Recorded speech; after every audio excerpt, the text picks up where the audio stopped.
ndio mlioingiza taifa hili kwenye matatizo makubwa ya mikataba mibovu, mkasababisha nchi hii imeibiwa na wazungu. Baadaye mkaja hapa mnatunga sheria, tunawashauri njia ya kwenda nayo, hamkusikia. Mkatubandika majina, vibaraka wa wazungu, si vibaraka wa mabeberu. Sasa nyie wenyewe aibu yenu. Hakuna pesa hata shilingi 100, hata ile ya bia kishika uchumba haijaje ile ya balini.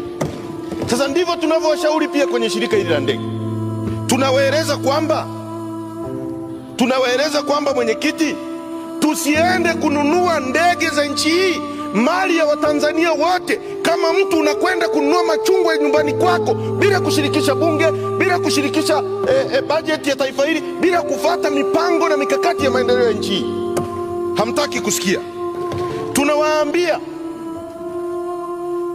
hasara ambazo mtasababisha kwa kununua ndege kwenye mashirika tofauti tofauti, na utengenezaji wake na service yake itakavyokuwa ngumu, hamtaki kusikia.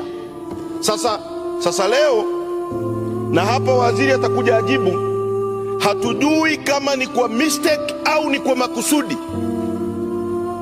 ATCL, ukaguzi wa CAG umefanyika, lakini performance yake haijakaguliwa. Performance audit haijakaguliwa. Tunataka tujue kwamba pesa zilizochukuliwa ni kiasi gani na... Asante Mheshimiwa Heche.